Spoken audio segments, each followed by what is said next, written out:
Assalamualaikum warahmatullahi wabarakatuh. Selamat datang di Medialog, tempat di mana kita mengupas kisah-kisah rumah tangga yang penuh warna. Jangan lupa untuk like, subscribe, dan nyalakan lonceng notifikasinya, supaya kamu nggak ketinggalan cerita-cerita menarik lainnya. Kalau kamu punya pengalaman atau kisah rumah tangga yang ingin dibagikan, tuliskan saja di kolom komentar. Siapa tahu, kisahmu bisa menginspirasi banyak orang.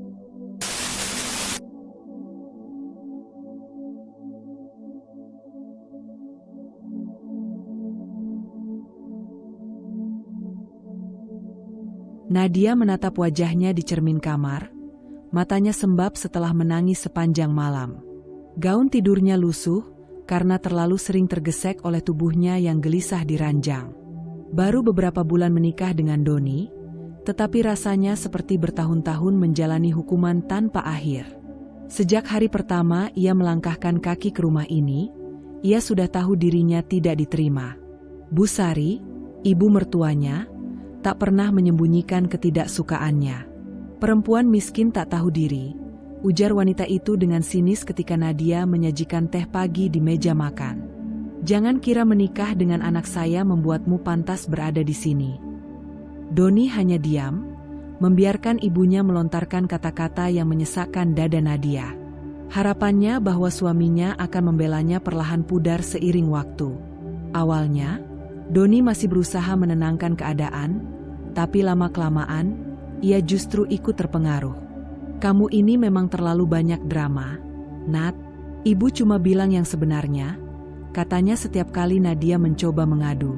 Setiap ada masalah, sekecil apapun, Bu Sari selalu menyalahkannya. Makanan kurang asin, itu salah Nadia. Pakaian Doni kurang rapi, itu juga salah Nadia. Bahkan ketika Doni pulang kerja dengan wajah suntuk, Bu Sari akan berkata, "Kasihan anakku, pasti tertekan karena menikahi perempuan yang tidak becus." Kadang-kadang, Nadia ingin bertanya, apa salahnya?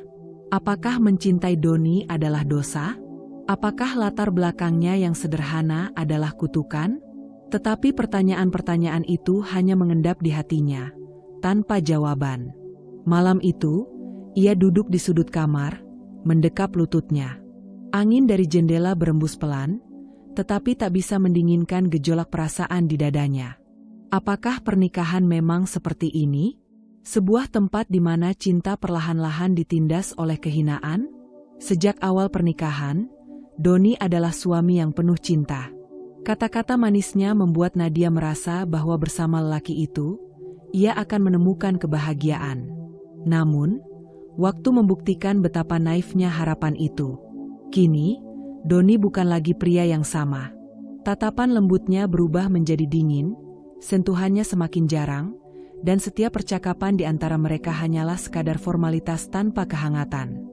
Nadia mulai menyadari perubahan itu ketika Doni semakin jarang pulang tepat waktu. Ponselnya sering berdering dengan pesan yang segera ia hapus, seakan menyembunyikan sesuatu. Ketika Nadia mencoba bertanya, Doni hanya menggerutu, "Jangan banyak tanya. Aku capek." Malam-malam berlalu dengan Nadia duduk sendiri di kamar, menunggu suaminya pulang. Terkadang Doni tidak pulang sama sekali, dan ketika akhirnya ia muncul, aroma parfum wanita lain melekat di tubuhnya. Nadia menahan sesak di dada, tetapi tidak berani berkata apa-apa. Ia tahu, jika ia bertanya, Doni akan menghardiknya seperti biasa. Namun, yang lebih menyakitkan dari sikap Doni adalah perlakuan keluarganya. Bu Sari, yang sejak awal menolaknya, kini semakin terang-terangan menghina. "Kamu ini tidak berguna, sudah miskin, tidak bisa membuat suamimu betah di rumah." Nadia hanya bisa menunduk, menahan air mata yang sudah terlalu sering ia telan. Setiap kali ia mencoba membela diri, Bu Sari akan menambah hinaannya. "Doni sudah bisa dapat wanita yang lebih baik, lebih kaya. Kalau bukan karena rasa iba, mungkin dia sudah menceraikanmu dari dulu." Kata-kata itu menghujam dada Nadia seperti belati. Ia tahu, di balik semua itu, ada kebenaran yang tak bisa ia sangkal. Doni memang sedang mencari pengganti dirinya. Seorang wanita dari keluarga terpandang, Seseorang yang akan membawa kehormatan bagi keluarga ini, bukan dirinya, yang hanya dianggap sebagai beban. Setiap hari, harga dirinya semakin diinjak-injak. Saat makan malam, ia hanya bisa duduk diam sementara Busari dan kerabat Doni membicarakan wanita lain yang lebih pantas untuk menjadi istri anaknya. Bahkan di hadapannya, mereka seolah tak peduli dengan kehadirannya. Kemarin Doni makan malam dengan anaknya Pak Suryo. Cantik, berkelas, dan pasti bisa menaikkan derajat keluarga kita, ucap salah satu saudara iparnya sambil tertawa. Nadia menggenggam sendoknya erat, berusaha menahan gemetar di tangannya.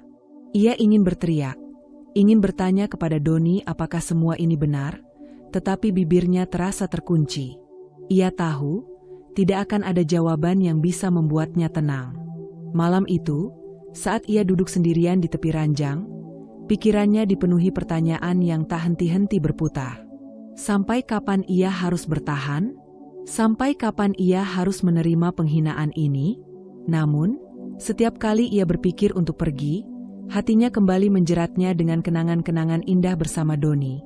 Kenangan yang mungkin sudah mati bagi suaminya, tetapi masih hidup dalam hatinya. Air matanya jatuh, meresap ke dalam bantal. Di rumah ini, ia bukan siapa-siapa. Ia hanya perempuan miskin yang tersesat dalam mimpi yang tak pernah menjadi miliknya. Malam itu, hujan turun dengan deras, seolah langit pun ikut menangisi nasib Nadia. Ia berdiri di depan pintu rumah yang dulu ia anggap sebagai tempat berlindung, tetapi kini berubah menjadi tempat yang paling ingin menyingkirkannya. Pakaiannya basah kuyup, rambutnya menempel di wajah yang pucat. Di hadapannya, Doni berdiri dengan ekspresi dingin, tanpa sedikit pun sisa kelembutan yang pernah ia kenal. Aku sudah cukup bersabar, Nadia. Aku tidak bisa terus hidup dengan perempuan rendahan sepertimu, kata Doni tanpa rasa bersalah. Suaranya begitu datar, seolah-olah membuang Nadia sama mudahnya dengan membuang sampah. Nadia terpaku, tubuhnya gemetar bukan karena udara dingin, tetapi karena luka yang semakin menganga di hatinya. Sakit, lebih sakit dari segala penghinaan yang pernah ia terima. Setelah semua pengorbanan dan air mata, akhirnya Doni memilih untuk membuangnya begitu saja, seperti kain lap kotor yang tak berguna. Jadi selama ini aku hanya beban bagimu. Suaranya bergetar, matanya memohon penjelasan yang mungkin bisa membuat semua ini masuk akal. Doni menghela napas panjang, seolah malas memperpanjang pembicaraan. Jangan buat ini lebih sulit. Keluarlah dari rumah ini. Aku sudah cukup baik membiarkanmu tinggal selama ini. Dasar perempuan tidak tahu diri. Dari balik punggung Doni, Busari menyeringai puas, tatapan matanya penuh kemenangan. Sudah kubilang, perempuan seperti dia tidak akan pernah cukup untukmu. Nak, syukurlah kau akhirnya sadar. Perempuan miskin dan tak tahu malu seperti ini hanya akan menyeretmu ke bawah. Nadia menggigit bibirnya, menahan isak yang ingin pecah. Ia memandang sekitar, berharap ada yang membelanya, tetapi tidak ada. Tidak ada satupun yang peduli. Ia benar-benar sendirian. Perlahan, ia melangkah mundur. Tangannya menggenggam erat tas kecil yang hanya berisi beberapa pakaian dan dokumen penting. Itu saja yang bisa ia bawa. Semua kenangan, semua pengorbanan, semua cinta yang ia berikan, dihargai dengan pengusiran hina seperti ini. Saat kakinya menyentuh anak tangga depan rumah, ia mendengar suara tawa kecil dari Busari. Akhirnya kau tahu tempatmu, perempuan murahan. Pergi dan jangan kembali. Nadia menoleh sekali lagi, melihat sosok Doni yang tak lagi mau menatapnya. Lelaki yang dulu bersumpah akan selalu bersamanya kini, bahkan tidak mau repot-repot memberikan tatapan terakhir. Cinta yang pernah ia perjuangkan kini telah sirna, digantikan dengan kehinaan yang mengiris batinnya. Pergi sana, dasar wanita tidak berguna. Doni menambahkan dengan suara penuh kebencian. Dengan langkah berat, ia pergi, membiarkan hujan membasahi tubuhnya. Setiap tetes air yang jatuh di wajahnya, terasa seperti penghinaan terakhir dari dunia yang telah membuangnya. Tapi di tengah kesakitannya, ada satu hal yang ia sadari. Ia mungkin kehilangan segalanya, tetapi ia masih punya harga diri. "Doni, Busari, suatu hari nanti kalian akan menyesal," gumamnya lirih. Mata Nadia yang awalnya penuh kepedihan kini menyala dengan kemarahan. Ini belum berakhir. Mereka boleh saja menginjak-injaknya sekarang, tapi suatu hari nanti, ia akan kembali berdiri lebih kuat dari sebelumnya. Hujan terus mengguyur, menghapus jejaknya dari halaman rumah itu. Tetapi di dalam dirinya, luka ini tidak akan pernah terhapus.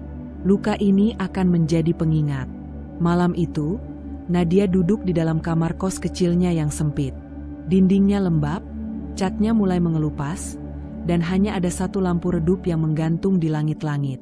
Hujan masih turun di luar, membasahi jalanan yang seolah mencerminkan hidupnya yang porak-poranda. Rintik air jatuh dari atap seng, menciptakan irama monoton yang menyesakkan dada. Ia kehilangan rumah, kehilangan cinta, dan kehilangan harga dirinya di mata keluarga Doni. Namun, di tengah kehancuran itu, satu hal masih tersisa dalam dirinya, keinginan untuk bangkit. Hari-hari berlalu dengan penuh perjuangan. Untuk pertama kalinya dalam hidupnya, Nadia harus belajar bertahan sendiri. Ia melakukan berbagai pekerjaan serabutan, dari menjadi pelayan warung makan, mencuci pakaian orang, hingga mengantar barang demi mendapatkan uang untuk makan dan membayar kos. Tangannya kasar karena deterjen, tubuhnya lelah karena pekerjaan yang tak kenal waktu. Namun, rasa sakit dari penghinaan yang ia terima justru menjadi bahan bakar yang menyulut semangatnya. Ia tidak akan membiarkan dirinya kalah. Malam-malamnya sering dihabiskan dengan menangis dalam diam. Ia merenung, mengingat bagaimana dulu hidupnya begitu nyaman. Namun, semua itu lenyap dalam sekejap, meninggalkannya dalam kehampaan. Ada kalanya ia ingin menyerah, tetapi suara kecil di hatinya selalu berbisik bahwa ia harus bertahan, bahwa ia tidak boleh membiarkan mereka melihatnya jatuh selamanya. Di saat-saat tersulitnya, hadir seseorang yang selalu percaya padanya. Reza, sahabat lama yang selama ini diam-diam mengamati perjuangannya. "Aku tahu kau lebih kuat dari ini, Nat. Jangan biarkan mereka menang," ujar Reza saat menemukan Nadia tengah menangis sendirian di taman kota. Suaranya penuh keyakinan, seolah ia tak pernah meragukan potensi yang Nadia miliki. Reza kemudian menawarkan bantuan, bukan dalam bentuk belas kasihan, tetapi sebagai sahabat yang ingin melihatnya bangkit. "Kau punya bakat memasak. Kenapa tidak kau manfaatkan?" katanya suatu malam. Kata-kata itu menyalakan ide di benak Nadia. Bersama Reza, ia mulai belajar tentang bisnis kecil-kecilan. Mereka memulai dari nol, membuka usaha sederhana menjual makanan rumahan yang ia buat sendiri. Ia memasak dengan peralatan seadanya di kamar kos, mengemas makanannya dengan rapi, lalu Reza membantu memasarkan secara online dan menawarkan ke kantor-kantor. Hari-hari mereka diisi dengan kerja keras. Dari bangun subuh untuk menyiapkan pesanan, mengantarkan makanan sendiri dengan sepeda motor tua Reza, hingga menghadapi pelanggan yang rewel dan suka menawar harga. Namun, tak ada lagi tangisan dalam kesendirian. Yang ada hanya semangat untuk membuktikan bahwa ia bukan perempuan yang bisa diremehkan. Suatu malam, setelah selesai menghitung hasil penjualan hari itu, Nadia duduk di depan jendela kamar kosnya yang sempit. Ia menatap hujan yang kembali turun, tetapi kali ini ia tidak merasa sendirian. Ia menghela napas panjang, lalu bergumam dengan tekad bulat, "Suatu hari, mereka akan melihatku bukan sebagai perempuan miskin yang mereka usir, tetapi sebagai seseorang yang berhasil meskipun mereka menghancurkanku." Sedikit demi sedikit, bisnisnya berkembang. Dari hanya melayani pesanan kecil, kini ia mulai menerima permintaan catering dalam jumlah lebih besar. Keuntungan yang ia kumpulkan digunakan untuk menyewa dapur yang lebih layak. Pelanggan semakin bertambah, dan dengan itu, kepercayaan dirinya pun mulai tumbuh kembali. Dari seorang perempuan yang terbuang, kini ia tengah melangkah menuju kehidupan baru yang penuh harapan. Dan kali ini, ia tidak akan membiarkan siapapun menginjak-injak harga dirinya lagi.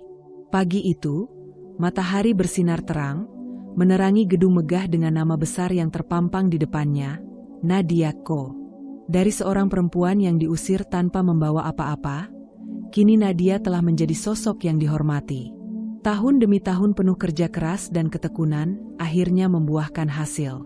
Ia bukan lagi Nadia yang lemah dan terhina, tetapi seorang wanita sukses yang namanya dikenal luas dalam industri fashion.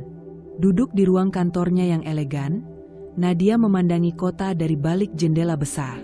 Dulu, ia pernah menatap dunia dengan penuh kesedihan, tetapi kini, ia memandangnya dengan kebanggaan. Ia berhasil membangun bisnis fashion ternama dari nol, dengan produk-produknya yang kini menjadi favorit banyak orang. Butik-butik mewahnya tersebar di berbagai kota besar, dan desainnya dikenakan oleh tokoh-tokoh terkenal. Setiap langkah yang ia tempuh penuh dengan perjuangan, tetapi semuanya terbayar lunas. Kehidupan yang kini ia jalani adalah hasil dari luka yang dulu membentuknya. Reza, sahabatnya yang selalu setia mendukung, kini menjadi mitra bisnisnya. Mereka sering tertawa bersama, mengingat masa-masa sulit yang pernah mereka lewati. "Nat, ingat gak dulu kita mulai dengan jualan makanan rumahan?" ujar Reza sambil tersenyum. Nadia tertawa lembut. "Dan sekarang kita punya perusahaan fashion yang namanya dikenal semua orang. Siapa sangka?" Namun, yang paling memuaskan bukan hanya kesuksesan finansialnya, melainkan kepuasan batin bahwa ia telah membuktikan dirinya. Ia tak lagi perempuan yang diremehkan, tak lagi wanita yang dianggap tak pantas. Semua yang pernah merendahkannya kini hanya bayangan di masa lalu. Sore itu, Nadia berjalan melewati lantai butik flagship miliknya.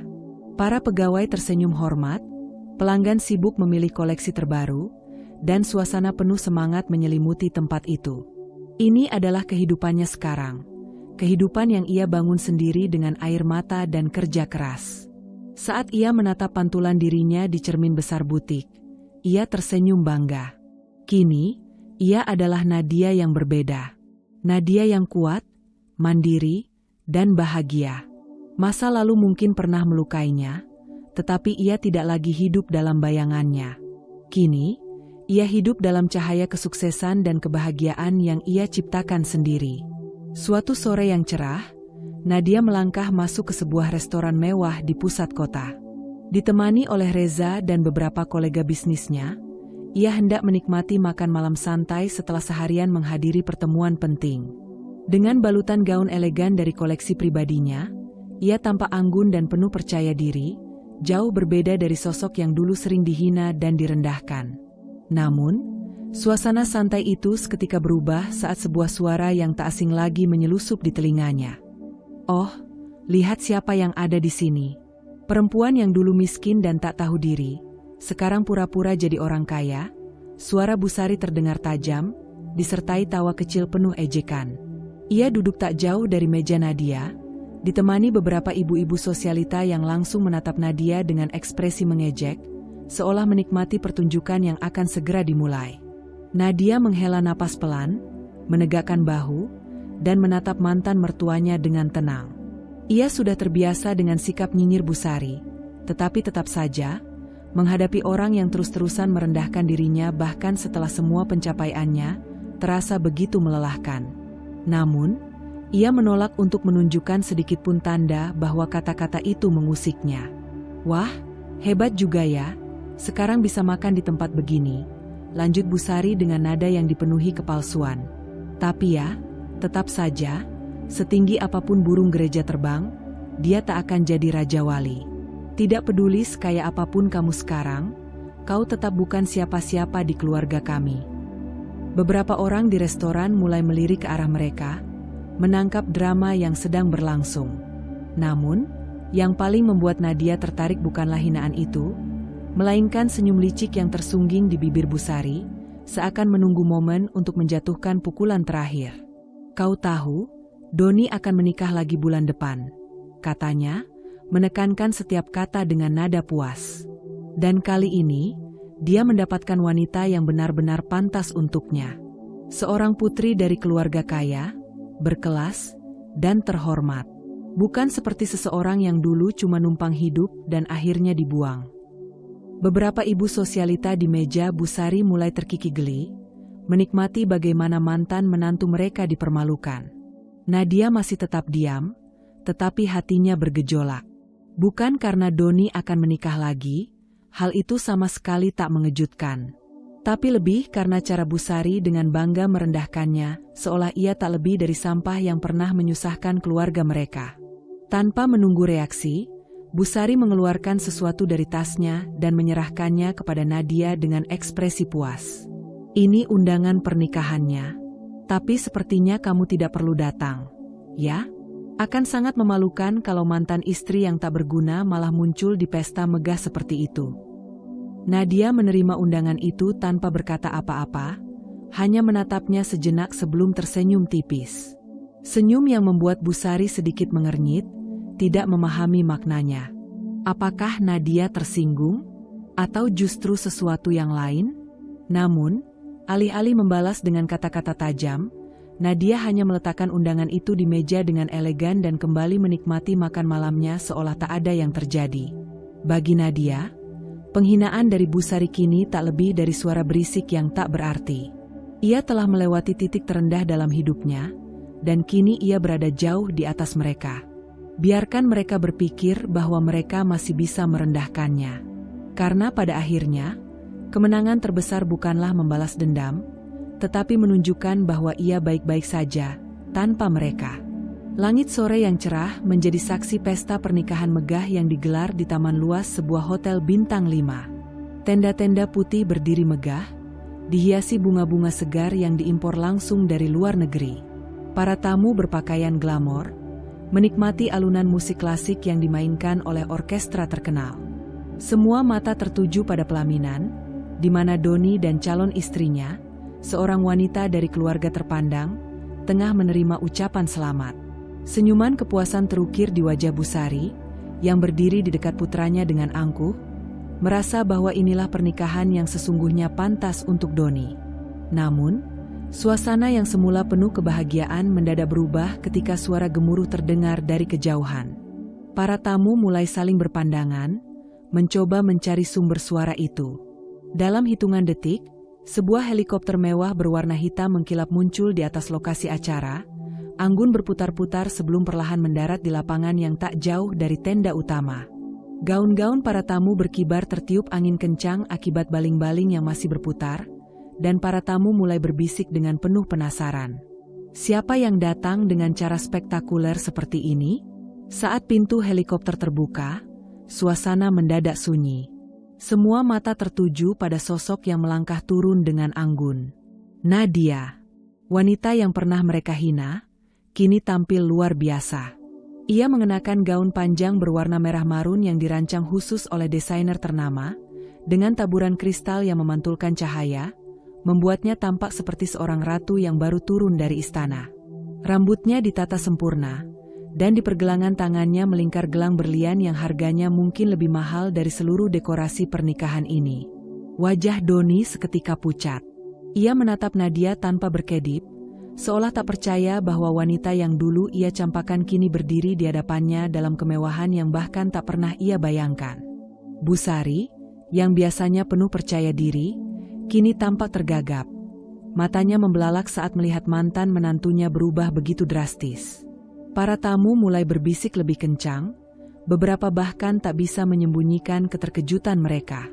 Beberapa tamu wanita melirik Nadia dengan tatapan iri, sementara yang lain terpana oleh auranya yang memancarkan kekuatan dan kesuksesan. Nadia melangkah dengan tenang di atas karpet merah, derap langkahnya menggema dalam keheningan yang mencekam. Setiap langkahnya seperti pukulan telak bagi Doni dan Busari, yang dulu mengusirnya tanpa ampun.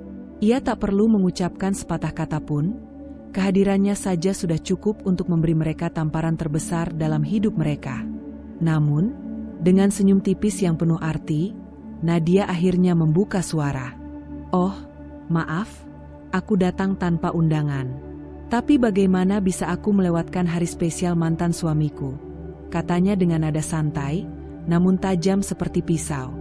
Doni menelan ludah, sementara Busari terlihat berusaha mencari kata-kata untuk menyerang balik, tetapi suaranya seolah tersangkut di tenggorokan.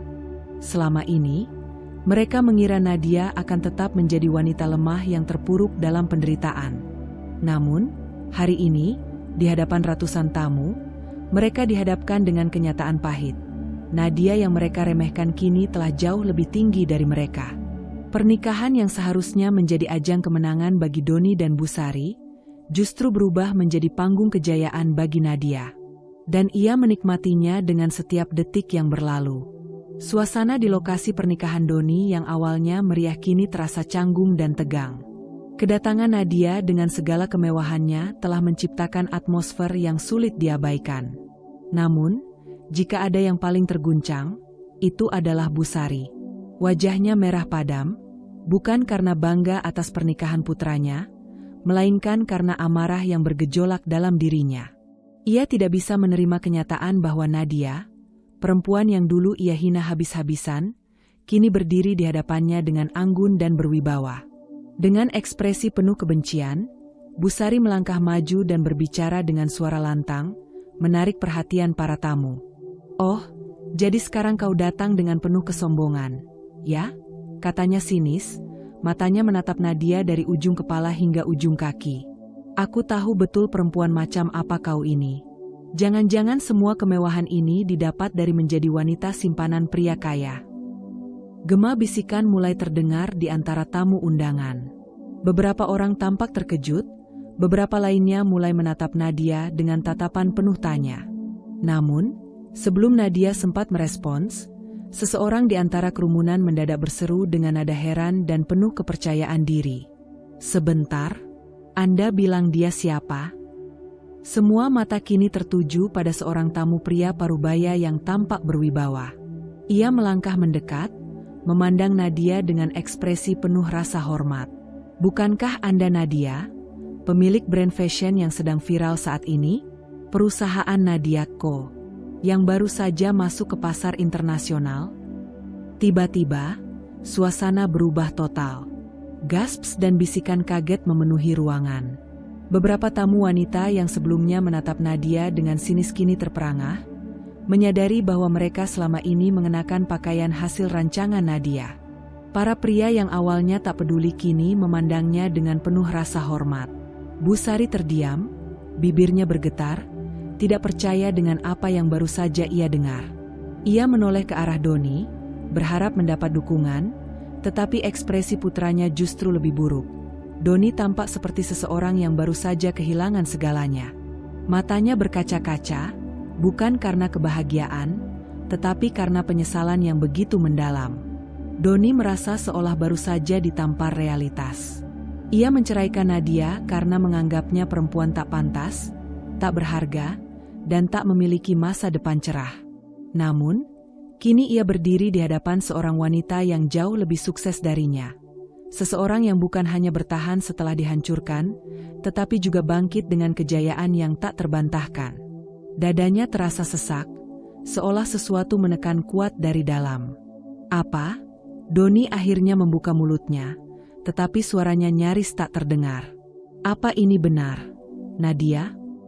Nadia, yang sejak awal tetap tenang, akhirnya tersenyum tipis. Tatapan matanya yang tajam menembus Doni dan Busari seperti belati yang tak terlihat. "Sepertinya kalian tidak pernah benar-benar mengenalku," ucapnya pelan, tetapi setiap kata terasa bagaikan gemuruh petir yang mengguncang hati mereka. Busari merasa tubuhnya lemas, tangannya mencengkeram gaun mahalnya, berharap ini hanya mimpi buruk yang bisa ia bangun darinya. Sementara Doni, pria yang dulu merasa lebih baik tanpa Nadia, kini hanya bisa berdiri diam, menyadari betapa besarnya kesalahan yang telah ia buat. Namun, nasi sudah menjadi bubur. Waktu tak bisa diputar kembali, dan Nadia, wanita yang dulu ia tinggalkan, kini sudah melangkah terlalu jauh dari jangkauannya. Nadia berdiri tegak, wajahnya memancarkan ketenangan yang nyaris menusuk hati siapapun yang melihatnya. Sorot matanya tajam, tapi bukan karena kemarahan. Justru ada keteduhan yang aneh di sana. Sebuah ekspresi seseorang yang sudah mencapai puncak. Seseorang yang tidak perlu membalas dendam dengan kata-kata atau tindakan kasar. Di hadapannya, Doni dan Busari masih terpaku dalam keterkejutan. Mereka seperti baru saja ditelanjangi oleh kenyataan yang tak terbantahkan. Namun, Nadia tidak tertarik untuk menyaksikan lebih lama bagaimana mereka bergulat dengan rasa malu dan sesal. Ia melangkah maju, mendekati mereka dengan langkah ringan tetapi penuh keyakinan. Para tamu masih berbisik-bisik, mata mereka tak lepas dari sosok yang kini begitu mereka kagumi. Seseorang yang dulu dianggap tak berharga, kini berdiri sebagai pemenang sejati. Nadia tersenyum, sebuah senyum tipis yang tidak mengandung amarah, tetapi juga tidak menawarkan belas kasihan. "Selamat atas pernikahannya," katanya dengan nada yang tenang, namun dingin. Tatapannya bergeser pada Busari yang masih terdiam, wajahnya penuh dengan warna ketakutan dan rasa malu. "Semoga kalian mendapatkan kebahagiaan yang kalian inginkan." Doni membuka mulutnya, ingin mengatakan sesuatu, tetapi tidak ada kata yang keluar. Bibirnya gemetar, matanya berkabut dengan penyesalan yang terlalu besar untuk diungkapkan. Sementara itu, Busari menegakkan bahunya, mencoba menyelamatkan sisa-sisa harga dirinya, tetapi gerakannya terlalu kaku, terlalu dipaksakan. Semua orang tahu bahwa ia sedang berusaha menutupi kegugupan yang luar biasa. Namun, Nadia tidak tertarik untuk berlama-lama. Ia telah mendapatkan yang ia inginkan, bukan dengan kata-kata pedas atau balas dendam yang kejam, tetapi dengan menunjukkan bahwa ia telah menang dengan caranya sendiri. Kemenangan yang lebih menyakitkan bagi mereka yang pernah merendahkannya. Dengan penuh percaya diri, ia berbalik, melangkah meninggalkan mereka tanpa menoleh sedikit pun. Para tamu menatapnya dengan penuh kekaguman, dan beberapa bahkan secara spontan memberinya tepuk tangan pelan, menyadari bahwa mereka baru saja menyaksikan momen yang luar biasa. Helikopternya masih menunggu, baling-balingnya berputar pelan, siap membawanya kembali ke dunianya. Dunia di mana ia dihormati, bukan direndahkan. Ia menaiki tangga helikopter dengan anggun, lalu menoleh sekali lagi ke arah Doni yang masih berdiri diam, terpaku dalam penyesalan yang tak akan pernah bisa ia hapus.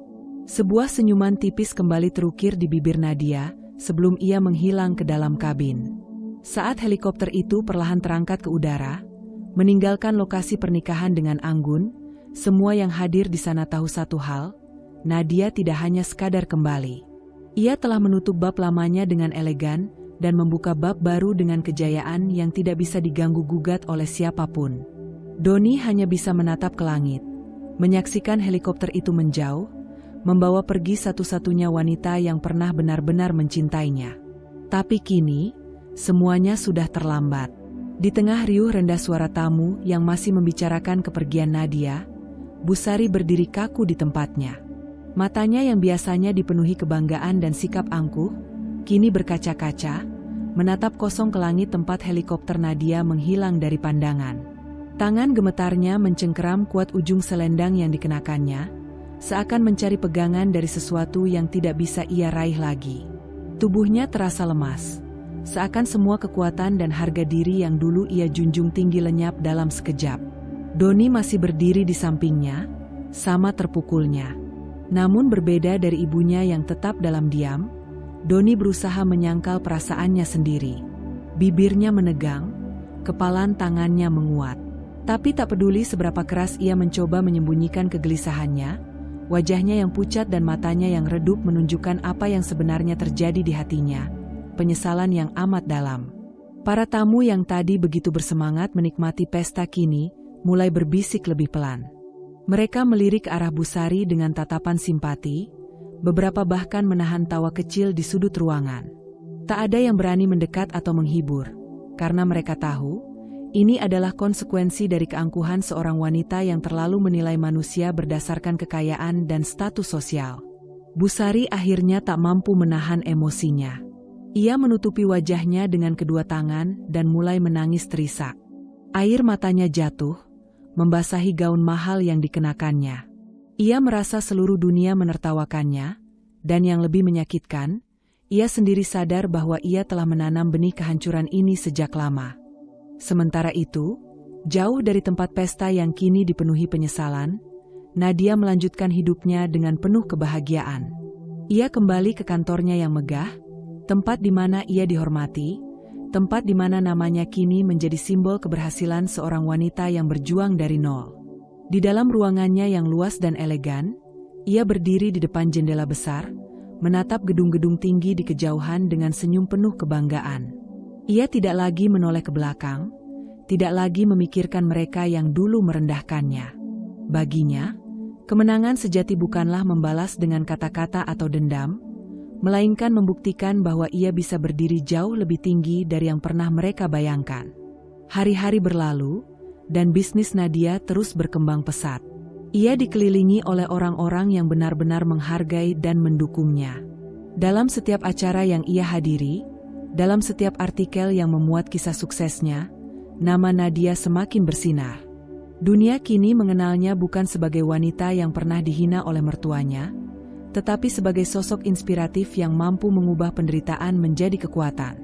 Sementara itu, di rumahnya yang megah namun terasa hampa, Busari hanya bisa duduk termenung, menatap foto pernikahan Doni yang kini terasa seperti lelucon pahit.